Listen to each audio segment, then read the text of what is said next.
നമസ്കാരം, കൊട്ടാരക്കര മീഡിയയിലേക്ക് സ്വാഗതം. ചൂട് ക്രമാതീതമായി കൂടിയതോടെ സംസ്ഥാനത്ത് വൈദ്യുതി ഉപയോഗം കുത്തനെ കൂടി.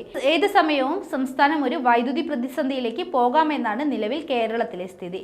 ഇന്നലെ 11.17 കോടി യൂണിറ്റ് വൈദ്യുതിയാണ് കേരളം ഉപയോഗിച്ചത്. പീക്ക് സമയത്ത് ആവശ്യകത 5493 മെഗാവാട്ട് എന്ന പുതിയ റെക്കോർഡിലെത്തിയിട്ടുണ്ട്. പാലക്കാട് കഴിഞ്ഞ ദിവസം താപനില 45 ഡിഗ്രി കടന്നിരുന്നു. ഇടുക്കി, വയനാട് ജില്ലകൾ ഒഴികെ മുഴുവൻ ജില്ലകളിലും 14-ാം തീയതി വരെ യെല്ലോ അലർട്ടാണ്.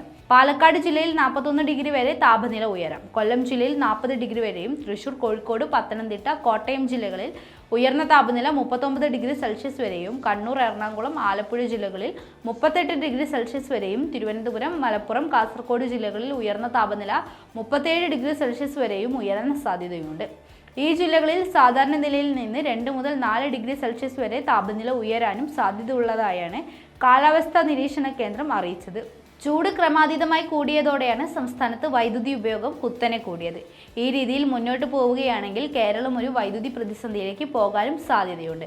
പക്ഷേ ചില ചെറിയ കാര്യങ്ങൾ നമ്മൾ ഓരോരുത്തരും ശ്രദ്ധിച്ചാൽ വൈദ്യുതി നഷ്ടമാകുന്നത് ഒഴിവാക്കാം.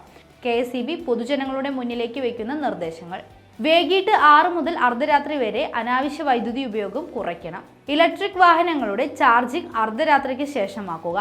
AC-യുടെ തണുപ്പ് 25-നും 27 ഡിഗ്രിക്കും ഇടയിൽ നിജപ്പെടുത്തണം. ഓട്ടോമാറ്റിക് വാട്ടർ ഫില്ലിംഗ് സംവിധാനം ഒഴിവാക്കി പകൽ സമയത്ത് പമ്പിംഗ് ആക്കാം. വാഷിംഗ് മെഷീനിൽ തുണികൾ കഴുകുന്നതും തേക്കുന്നതും രാത്രികാലങ്ങളിൽ ഒഴിവാക്കാം.